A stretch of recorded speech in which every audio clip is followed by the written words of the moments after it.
സർവകലാശാലകളുടെ ഭരണത്തെ ചൊല്ലി കോടതി കയറിയ സർക്കാർ രാജ്ഭവൻ തർക്കത്തിൽ ഒരു നിർണായക തീരുമാനം വന്നിരിക്കുന്നു. ഡിജിറ്റൽ സാങ്കേതിക സർവകലാശാലകളുടെ താത്കാലിക VC നിയമനത്തിൽ സുപ്രീം കോടതി സെർച്ച് കമ്മിറ്റിയെ നിയോഗിക്കും. സർക്കാരിനും ഗവർണർക്കും UGCക്കും പേരുകൾ നൽകാം. എന്തിനാണ് പ്രതിസന്ധി സൃഷ്ടിക്കുന്നതെന്ന് ഗവർണറോട് കോടതി ചോദിച്ചു. സ്ഥിരം VCയെ നിയമിക്കുന്ന സമയത്ത് കാര്യങ്ങൾ വഷളാക്കരുതെന്നും ഗവർണർക്ക് കോടതി മുന്നറിയിപ്പ് നൽകി. ഒരു വിധത്തിൽ പറഞ്ഞാൽ സമവായ വിധിയെന്ന് പറയാമെങ്കിലും സർക്കാരിന് അനുകൂലമാണെന്നാണ് നിയമമന്ത്രി പി രാജീവിന്റെ പ്രതികരണം. ആദ്യം RDX റാം.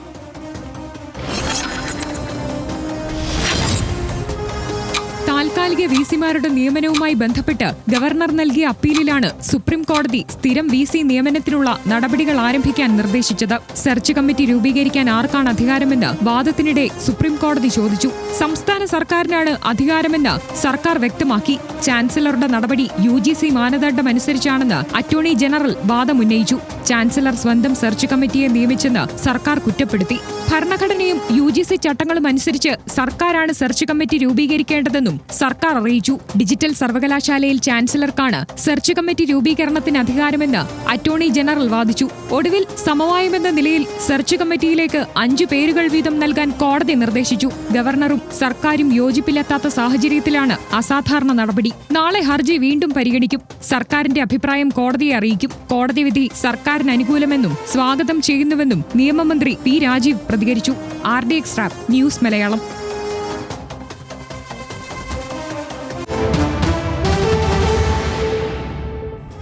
എന്താണ് ശരിക്കും പ്രശ്നം? സംസ്ഥാനത്തെ സർവകലാശാലകളുടെ ചാൻസലർ പദവി വഹിക്കുന്നത് ഗവർണറാണ്. സർവകലാശാല VC നിയമനത്തിനുള്ള അധികാരം തനിക്കാണെന്ന നിലപാടിലാണ് ഗവർണർ. തങ്ങൾ ശുപാർശ ചെയ്യുന്ന പാനലിൽ നിന്നാകണം നിയമനം നടത്തേണ്ടത് എന്ന് സർക്കാരും പറയുന്നു. പ്രധാന തർക്കം സ്ഥിരം VC നിയമനത്തിനുള്ള സെർച്ച് കമ്മിറ്റി രൂപീകരണം എന്നത് തന്നെയാണ്. കോടതി ഇന്ന് പറഞ്ഞത് എന്താണെന്ന് നോക്കാം. താൽക്കാലിക VC നിയമനത്തിന് സുപ്രീം കോടതി സെർച്ച് കമ്മിറ്റി രൂപീകരിക്കും. 5 പേരുകൾ നൽകാമെന്നാണ് കോടതിയുടെ സമവായ നിർദ്ദേശം. സർക്കാരിനും ഗവർണർക്കും UGCക്കും പേരുകൾ നൽകാമെന്നാണ് കോടതി പറയുന്നത്. നാളെ പേരുകൾ നിർദ്ദേശിക്കണം. പാനലിൽ നിന്ന് ഗവർണർ തിരഞ്ഞെടുക്കണം. അങ്ങനെയാണ് ഇപ്പോൾ സുപ്രീം കോടതിയുടെ നിർദ്ദേശം. എന്തിനാണ് യഥാർത്ഥത്തിൽ ഈ പ്രതിസന്ധി? എന്തിനാണ് പ്രതിസന്ധി സൃഷ്ടിക്കുന്നതെന്ന് ഗവർണറോട് ചോദിച്ചിട്ടുണ്ട് സുപ്രീം കോടതി. അനാവശ്യ ഇടപെടലുകൾ എന്തിനാണ് എന്ന് ഗവർണറോട് കോടതി ചോദിക്കുന്നു. സ്ഥിരം VC നിയമനം വൈകുന്നത് എന്തുകൊണ്ടാണ് എന്നും കോടതിയുടെ ചോദ്യമുണ്ട്. ഗവർണർ സഹകരിക്കുന്നില്ലെന്ന് സർക്കാർ അഭിഭാഷകന്റെ വാദവും ഇന്നിപ്പോൾ കോടതിയിൽ വന്നു. സെർച്ച് കമ്മിറ്റിയുടെ കാര്യത്തിൽ സ്തംഭനാവസ്ഥ സൃഷ്ടിക്കരുതെന്ന് ഗവർണറോട് കോടതി ഇന്ന് പറഞ്ഞു. ഏകപക്ഷീയമായി ഗവർണർ താൽക്കാലിക VCമാരെ നിയമിച്ചത് റദ്ദാക്കണമെന്ന് സംസ്ഥാനം ആവശ്യപ്പെട്ടിട്ടുണ്ട്. തർക്കം മുന്നോട്ട് കൊണ്ടുപോകേണ്ടതില്ല എന്ന് സുപ്രീം കോടതിയുടെ നിർദ്ദേശവുമുണ്ട്. സർക്കാരും ഗവർണറും ചർച്ച നടത്തി പ്രശ്നം പരിഹരിക്കണമെന്ന് കോടതി അഭ്യർത്ഥിച്ചിരിക്കുന്നു. സാങ്കേതിക ഡിജിറ്റൽ സർവകലാശാലകളിൽ താൽക്കാലിക VCമാരെ നിയമിച്ചത് ശരിയല്ല. താൽക്കാലിക VC നിയമനം നടത്തേണ്ടത് സാങ്കേതിക സർവകലാശാല ആക്ടിന്റെ 13(7) വകുപ്പ് പ്രകാരമാണ്. ഡിജിറ്റൽ സർവകലാശാല ആക്ടിന്റെ 11(10) പ്രകാരവുമാണ് എന്ന് സുപ്രീം കോടതി. സ്ഥിരം VC നിയമനത്തിലേക്ക് കടക്കുമ്പോൾ പ്രതിസന്ധി വഷളാക്കരുത് എന്നുമാണ് സുപ്രീം കോടതി പറഞ്ഞത്. പക്ഷേ കോടതിയുടെ ഈ നടപടി ജുഡീഷ്യൽ ആക്ടിവിസം ആണോ എന്ന ചർച്ചയും സമാന്തരമായി ഉയർന്നിട്ടുണ്ട്. താൽക്കാലിക VC സർക്കാരിൻ്റെ പാനലിൽ നിന്ന് വേണമെന്ന് ഉത്തരവ് പരസ്യമായി ലംഘിക്കപ്പെട്ടു എന്നതൊരു യാഥാർത്ഥ്യമായി നമുക്ക് മുന്നിലുണ്ട്. ഗവർണർ ഉത്തരവ് ലംഘിച്ചു എന്ന് വ്യക്തമായിട്ടും അത് തിരുത്താതെ മധ്യസ്ഥനാകുന്നു എന്ന വിമർശനം ഉയർന്നിട്ടുണ്ട്. സെർച്ച് കമ്മിറ്റി രൂപീകരിക്കാനുള്ള അധികാരം ആർക്ക് എന്നതിൽ കോടതി തീർപ്പ് പറഞ്ഞിട്ടില്ല. നിയമവിരുദ്ധത തിരുത്താതെ എക്സിക്യൂട്ടീവിന്റെ അധികാരം കവർന്നെടുക്കുകയാണ് കോടതി എന്നുള്ള വിമർശനം ഈ വിഷയത്തിൽ ഉയർന്നിട്ടുണ്ട്. തീർച്ചയായും അത് തുടർ ദിവസങ്ങളിൽ ചർച്ചയാകും. ഒരുപക്ഷെ നാളെ തന്നെ കോടതിയിൽ ഇതുമായി ബന്ധപ്പെട്ടുള്ള ചില വാദങ്ങളോ നിലപാടുകളോ ഒക്കെ വന്നേക്കാമെന്നും പ്രതീക്ഷിക്കുന്നു. ഈ കേസിന്റെ നാൾവഴി എന്താണെന്ന് നോക്കാം. ഡോക്ടർ സിസ തോമസ്, K ശിവപ്രസാദ് എന്നിവരെ താൽക്കാലിക VCമാരാക്കി ഗവർണർ തീരുമാനമെടുത്തു. വിജ്ഞാപനം ഇറക്കിയത് 6 മാസത്തേക്ക് കൂടി പുനർനിയമനം നടത്തിയാണ്. നടപടിക്കെതിരെ സർക്കാർ ഹൈക്കോടതിയിൽ പോയി. നടപടി നിയമപരമല്ല എന്ന് കോടതി പറഞ്ഞു. ഹൈക്കോടതി വിധി എതിരായതോടെ താൽക്കാലിക VCമാർ ചുമതല ഒഴിഞ്ഞു. ഇരു സർവകലാശാലകളിലേക്ക് 3 പേർ വീതമുള്ള പാനൽ സർക്കാർ ഗവർണർക്ക് കൈമാറി. സംസ്ഥാന സർക്കാർ നീക്കത്തിനെതിരെ ഗവർണർ സുപ്രീം കോടതിയെ സമീപിച്ചു. പുതിയ VCമാർ ചുമതല ഏൽക്കും വരെ താൽക്കാലിക VCമാർക്ക് തുടരാം എന്നാണ് കോടതി പറഞ്ഞത്. താൽക്കാലിക VC നിയമനത്തിനെതിരെ സർക്കാർ സുപ്രീം കോടതിയിൽ പോയിട്ടുണ്ട്. ഗവർണറുടെ ഉത്തരവ് റദ്ദാക്കണമെന്നാണ് സർക്കാരിൻ്റെ ആവശ്യം. നടപടി ചട്ടവിരുദ്ധമെന്നാണ് സർക്കാർ പറയുന്നത്. സെർച്ച് കമ്മിറ്റി രൂപീകരണത്തിൽ സർക്കാരിൻ്റെ അഭിപ്രായം നാളെ കോടതിയെ അറിയിക്കും.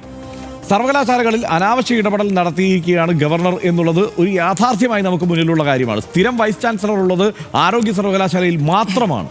ഗവർണറുടെ ഇടപെടൽ രാഷ്ട്രീയ അജണ്ടയുടെ ഭാഗമാണ് എന്നുള്ള ആക്ഷേപമുണ്ട്. സർവകലാശാലകളിൽ അക്കാഡമിക് ഭരണ പ്രതിസന്ധിയാണ് എന്നുള്ള ആരോപണമുണ്ട്. അതിലൊരു പരിധിവരെ യാഥാർത്ഥ്യവുമുണ്ട്. സനീഷ്, ഇതിൽ ഗവർണർ ജയിച്ചോ എന്ന് ചോദിച്ചാൽ ജയിച്ചിട്ടില്ല, പക്ഷേ സർക്കാർ ജയിച്ചോ എന്ന് ചോദിച്ചാൽ സർക്കാരും ജയിച്ചിട്ടില്ല. ഈ കാര്യത്തിൽ അന്തിമമായ ഒരു തീർപ്പോ ഒരു വ്യക്തതയോ ഉണ്ടാക്കുകയാണ് കോടതി യഥാർത്ഥത്തിൽ ചെയ്യേണ്ടത്. പക്ഷേ അതിനപ്പുറത്ത് ഒരു സമവായത്തിനുള്ള സാധ്യത തേടുകയാണ് കോടതി. ഈ നീക്കം യഥാർത്ഥത്തിൽ ഒരു വിജയമാണ് എന്ന് സർക്കാർ പറയുമ്പോഴും അങ്ങനെ വിലയിരുത്താൻ പറ്റുന്ന ഒരു സ്ഥിതി ഉണ്ടോ? അല്ല, ഞാനത് രണ്ട് ചർച്ചയാണ് എന്നാണ് വിചാരിക്കുന്നത്. കോടതി ഈ കാര്യത്തിൽ ഇങ്ങനെ ഇടപെടേണ്ടിയിരുന്നോ എന്നൊരു ചോദ്യം അവിടെ പ്രസക്തമാണ്.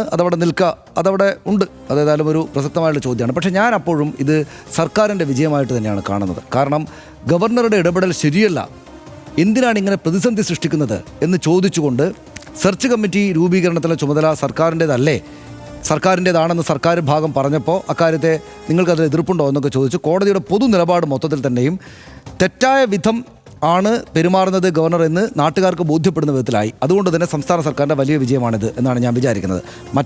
മറ്റൊരു കാര്യമാണ്, അത് ആ നിലക്ക് കാണാം. പക്ഷേ ഇതിനകത്തുള്ളൊരു കഷ്ടം, ഇത് നമ്മൾ ഒരുപാട് തവണയായിട്ട് സംസാരിക്കുകയും ചർച്ച ചെയ്യുകയും ഈ വാർത്ത കണ്ടുകൊണ്ടിരിക്കുകയും ചെയ്യണം. അങ്ങേയറ്റം സങ്കടകരമായ ഒരു കാര്യമായിട്ടാണ് എനിക്ക് ഈ ദിവസം തോന്നുന്നത്. അതായത് ഗവർണർ ഇപ്പോൾ കോടതി തന്നെയും ചോദിക്കുകയാണ് എന്തിനാണ് പ്രതിസന്ധി ഉണ്ടാക്കുന്നത്. ഗവർണർ വളരെ മുതിർന്ന ഒരു പൊതുപ്രവർത്തകനാണ്. അദ്ദേഹത്തിൻ്റെ നാട്ടിൽ മന്ത്രിയായിട്ടും മറ്റൊക്കെ ഇരുന്ന വളരെ ചെറുപ്രായം തൊട്ട് തുടങ്ങി പൊതുജനങ്ങൾക്ക് വേണ്ടിയുള്ള പ്രവർത്തനത്തിൽ ഏർപ്പെട്ടൊരു ആളാണ്, വളരെ മുതിർന്ന ഒരാളാണ്. എന്തിനാണ് ഒരു സംസ്ഥാനത്ത് ഇങ്ങനെ കുഴപ്പമുണ്ടാക്കുന്നത് എന്ന് അദ്ദേഹത്തോട് തന്നെയും ചോദിക്കേണ്ടതാണ്.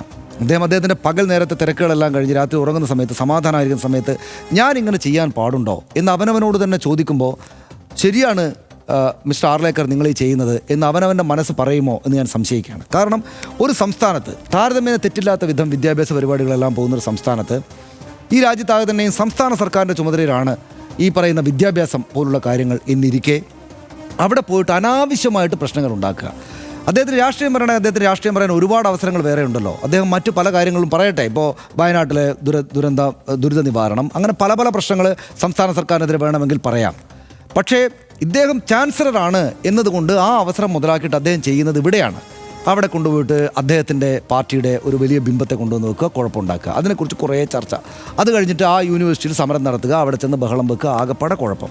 ഇതുപോലെ വി സിമാരെ നിയമിക്കുക എന്നുള്ളത് അവരുടെ സെർച്ച് കമ്മിറ്റി അവരുടെ ഒരു കാര്യമാണ്, അവരങ്ങ് നടത്തട്ടെ. അതിനകത്ത് വലിയ ഗുരുതരമായ വല്ല പ്രശ്നങ്ങളുണ്ടെങ്കിൽ ഞാൻ പറഞ്ഞാൽ മതി എന്ന ഒരു ബഹുമാന്യമായിട്ടുള്ള നിലപാട് സ്വീകരിക്കാതെ വഴക്കുണ്ടാക്കുക. അതായത് ഈ വിദ്യാർത്ഥി രാഷ്ട്രീയക്കാർ പോലും ചെയ്യാത്ത വിധം വഴക്കുണ്ടാക്കുക.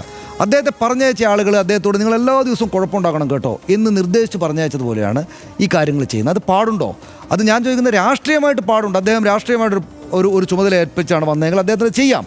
പക്ഷേ ഇവിടെ എത്രയെത്ര വിദ്യാർത്ഥികളുടെ പ്രശ്നമാണിത്.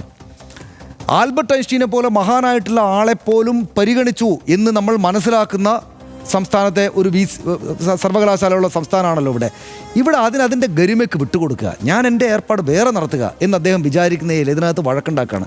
കോടതിക്ക് പോലും ഇപ്പോൾ കോടതി ഒരു സമവായ നിലപാടാണല്ലോ എടുത്തത്. എന്ന് വെച്ചാൽ ഏതോ തരത്തിൽ കോടതിക്ക് ശരി ഇതാണെങ്കിൽ തന്നെയും അത് എക്സ്പ്രസ് ചെയ്ത് പറയാൻ ഏതോ തരത്തിലുള്ളൊരു വിമുഖത കോടതിക്കുണ്ട്. അങ്ങനെ വിമുഖത, അതായത് ഗവർണർ തെറ്റാണ് എന്ന് ഖണ്ഡിതമായിട്ട് പറയാൻ തയ്യാറാകാത്ത കോടതിക്ക് പോലും നിങ്ങൾ എന്ത് കുഴപ്പമാണ് ഈ ചെയ്യുന്നത് എന്ന് സഹികെട്ട് എന്ന മട്ടിൽ ആ ടോണിൽ ചോദിക്കേണ്ടി വരുന്ന സാഹചര്യത്തെ ആർലേക്കർ എന്ന് പറയുന്ന ഗവർണർ മനസ്സിലാക്കണം എന്നാണ് ഞാൻ വിചാരിക്കുന്നത്. അദ്ദേഹത്തിന് ആ സദ്ബുദ്ധി തോന്നട്ടെ എന്നാണ് ഞാൻ വിചാരിക്കുന്നത്. സർക്കാരിൻ്റെ വിജയമാണ്. പക്ഷേ അതേസമയം തന്നെയും ഇത് പരിഹരിക്കപ്പെടാതെ ഇങ്ങനെ പോകുന്നത് കുട്ടികളുടെയും നമ്മുടെ അക്കാഡമിക് സമൂഹത്തിനൊക്കെ വലിയ ബുദ്ധിമുട്ടുണ്ടാക്കുന്നതാണ്. അത് അദ്ദേഹം മനസ്സിലാക്കട്ടെ. അദ്ദേഹത്തിന് പിന്നിലൊരു വലിയ സംഘടന ഉണ്ടല്ലോ. അദ്ദേഹം വളരെ ചെറിയ പ്രായം തൊട്ട് RSS പ്രവർത്തകനാണ്. വളരെ ചെറിയ പ്രായം തൊട്ട് അദ്ദേഹം അടിയന്തരാവസ്ഥ കാലത്ത് അദ്ദേഹത്തിൻ്റെ പിതാവ് RSS പ്രവർത്തകനായിട്ടുള്ള ആൾ ഒപ്പം ജയിലിൽ കിടന്ന ആളാണ്. RSS അദ്ദേഹത്തോട് പറയട്ടെ, മിത്രമേ ആർലേക്കർ, നമ്മൾ ഇത്രയും ചെയ്തത് മതി, ഏതാണ്ട് കാര്യങ്ങളെല്ലാം ആളുകൾക്ക് ബോധ്യപ്പെട്ടിട്ടുണ്ട്, ഒന്നൊരല്പം തിരിഞ്ഞിട്ട് ആ നാട്ടിലെ കുട്ടികളുടെ കാര്യമല്ലേ, ആ നാട്ടിലെ കുട്ടികളുടെ കാര്യം നന്നായിട്ട് നടക്കട്ടെ എന്ന് ഈ കോടതി വിധിക്ക് ശേഷമെങ്കിലും പറയുമോ, അദ്ദേഹം പിൻവാങ്ങുമോ എന്നാണ് ഞാൻ വിചാരിക്കുന്നത്, കാണാൻ കാത്തിരിക്കുന്നത്. ഇതിലൊരു പ്രധാനപ്പെട്ട കാര്യം, ഈ ഒരു യൂണിവേഴ്സിറ്റിക്കും ആകെ ആരോഗ്യ സർവകലാശാലയ്ക്കല്ലാതെ വേറൊരു സർവകലാശാലയ്ക്കും സ്ഥിരം VC ഇല്ല. കേരളം പോലൊരു സംസ്ഥാനത്ത് വിദ്യാഭ്യാസ കാര്യങ്ങളിൽ ഇത്രയും ശ്രദ്ധ പുലർത്തുന്ന ഒരു സംസ്ഥാനത്ത്, ഇത്രയും മുന്നോട്ട് പോയിട്ടുള്ള ഒരു സംസ്ഥാനത്ത് മികച്ച യൂണിവേഴ്സിറ്റികളും മികച്ച കോളേജുകളും കേരളത്തിനുണ്ട് എന്ന് ആവർത്തിച്ച് തെളിയിക്കപ്പെടുന്ന കാലത്ത് ഇവിടെ താൽക്കാലിക വി സിമാരെ വെച്ചിട്ട് ഈ സംവിധാനം ഓടിക്കുന്നു എന്നുള്ളതാണല്ലോ ഏറ്റവും വലിയ ദുരന്തം. ഇപ്പോൾ ഈ മോഹൻ കുന്നുമലിനെ പോലെയുള്ള വി സിമാരൊക്കെ ആണെങ്കിൽ ഗവർണറേക്കാൾ അപ്പുറത്ത് കടന്നിട്ടാണ് ഈ അവിടുത്തെ ഈ സർവകലാശാലയുടെ പ്രവർത്തനങ്ങളെ മൊത്തത്തിൽ കുഴപ്പത്തിലാക്കുന്ന തരത്തിലുള്ള ഇടപെടൽ നടത്തുന്നത്. യഥാർത്ഥത്തിൽ അനാവശ്യമായ ഇടപെടലിന് ഇവരും കൂട്ടുനിൽക്കുന്നു, ഈ നിയമിക്കപ്പെടുന്ന താൽക്കാലിക വി സിമാരും കൂട്ടുനിൽക്കുന്നു. അതിൽ അവരും ഈ പറഞ്ഞതുപോലെ ഒരുപക്ഷെ ഒരേ രാഷ്ട്രീയ ധാരയിലുള്ളവരൊക്കെ ആയിരിക്കാം. പക്ഷേ ആ നിലയ്ക്ക് ഒരു തീരുമാനമെടുത്ത് നടപ്പാക്കുന്നതാണോ, അതോ താൽക്കാലിക വി സി ആയിട്ടൊരു നിയമനമൊക്കെ കിട്ടിയല്ലോ, അത് ഈ ഒരു വി സി നിയമനം എന്ന് പറഞ്ഞു കഴിഞ്ഞാൽ ചുമ്മാ കിട്ടുന്നതല്ല. അതൊരു വി സി, സനീഷ് നേരത്തെ പറഞ്ഞതുപോലെ ആൽബർട്ട് ഐൻസ്റ്റീനെ വരെ പരിഗണിച്ച സംസ്ഥാനമാണ് കേരളം. അപ്പോൾ ഇവിടുത്തെ ഒരു വി സി ആയി ഒരു നിയമനം കിട്ടിയാൽ അത് കൈവശം വെച്ചുകൊണ്ട് ഈ അക്രമം കാട്ടിക്കൂട്ടുക എന്നുള്ള നിലയ്ക്ക് താൽക്കാലിക വി സിമാരും കരുതരുത്. അവർ ഈ സംസ്ഥാനത്ത് നിന്നുള്ളവരാണ്. എന്താണ് ഇവിടുത്തെ വിദ്യാഭ്യാസ പാരമ്പര്യമെന്ന് നമുക്ക് അറിയാവുന്നതാണ്, സർവകലാശാലകളുടെ പാരമ്പര്യം അറിയാവുന്നതാണ്. അവർ ഇതിനൊന്നും കൂട്ടുനിൽക്കുന്ന ഒരു സ്ഥിതി ഉണ്ടാവരുത് എന്നതുകൂടിയാണ് ഈ സമയത്ത് നമ്മൾ ഓർത്തു പോകേണ്ടത്. എന്തായാലും കോടതി ഈ കാര്യത്തിൽ ഒരു അന്തിമമായ തീരുമാനത്തിലേക്ക് തന്നെയാണ് എത്തേണ്ടത്. ഇത് ആർക്കാണ് സെർച്ച് കമ്മിറ്റിയെ നിയോഗിക്കാനുള്ള അധികാരം, നിർദ്ദേശിക്കാനുള്ള അധികാരം എന്നത് സംബന്ധിച്ചടക്കം ഒരു അന്തിമ തീരുമാനത്തിലേക്ക് എത്തണം. എത്രയും പെട്ടെന്ന് ഇവിടെയൊക്കെ സ്ഥിരം വി സിമാരെ നിയമിക്കുന്ന തരത്തിലേക്ക് കാര്യങ്ങൾ മാറണം. ഇതിപ്പോൾ ഒരു താൽക്കാലിക വി സിക്ക് സമയം കൊടുക്കുന്നു, 6 മാസം, വീണ്ടും അടുത്ത 6 മാസം നീട്ടിക്കൊടുക്കുന്നു. അങ്ങനെ നീട്ടിക്കൊണ്ടു പോകുന്നത് ഒട്ടും കരണീയമല്ല. അതിൽ ഈ വിദ്യാർത്ഥി സംഘടനകളൊക്കെ പറയുന്നതിൽ ന്യായമുണ്ട്. സർവകലാശാലകളുടെ പ്രവർത്തനം താളം തെറ്റുന്നു എന്നുള്ള കാര്യത്തിൽ സംശയമില്ല. ഉന്നത വിദ്യാഭ്യാസ മേഖലയെ ഗവർണർ കരുവാക്കുന്നത് എന്തിനാണ് എന്നുള്ള ചോദ്യമാണ് നമ്മൾ ആവർത്തിച്ചുന്നയിക്കുന്നത്. കഴിഞ്ഞ കുറേ കാലമായി കേരളത്തിൽ ഉയരുന്ന ചോദ്യമാണിത്. ആ ചോദ്യം എന്ന് കോടതിയും ചോദിച്ചിട്ടുണ്ട്. ഗവർണർ സർക്കാർ മുറുകുമ്പോൾ ഉന്നത വിദ്യാഭ്യാസ മേഖലയെ ആകെ താളം തെറ്റിയിരിക്കുന്നു. സർട്ടിഫിക്കറ്റുകൾ ഒപ്പിട്ട് കൈമാറുന്നതിൽ പോലും ഗുരുതരമായ കാലതാമസം ഉണ്ടാകുന്നു. ആരാണ് ഇതിനെല്ലാം ഉത്തരവാദികൾ? ഡിജിറ്റൽ സാങ്കേതിക സർവകലാശാലകളുടെ ഭരണമാണ് കോടതി കയറിയതെങ്കിലും ഇനിയും ഏറെ പ്രശ്നങ്ങൾ ബാക്കിയാണ്. ഇപ്പോഴത്തെ സുപ്രീം കോടതി ഇടപെടൽ യഥാർത്ഥ പ്രശ്നത്തെ ശരിയാവണ്ണം അഭിമുഖീകരിക്കുന്നുണ്ടോ എന്ന ചോദ്യവും അവശേഷിക്കുകയാണ്. അതോ സർവകലാശാലകളുടെ മേലുള്ള സർക്കാരിൻ്റെ നിർണയാവകാശത്തെ ദുർബലപ്പെടുത്തുന്നതാണോ? ഇപ്പോൾ നാളെ കോടതിയിലേക്ക് പോകുന്നതിന് മുമ്പ് ഇക്കാര്യം കൂടി ആലോചിക്കേണ്ടതുണ്ട് സർക്കാർ എന്നുള്ളതാണ് പറയാനുള്ളത്. കേരളത്തിൽ ഇന്നൊരു സ്ഥിരം വി സി ഉള്ളത് ആരോഗ്യ സർവകലാശാലയിൽ മാത്രമാണ്. RDX ഒന്നേ പറയുന്നുള്ളൂ, വിദ്യാർത്ഥികളുടെ ഭാവി അധികാര രാഷ്ട്രീയ തർക്കത്തിലും സൂപ്പർ ഈഗോകളിലും ഇട്ട് പന്താടരുത്. RDXൽ ഒരിടവേള.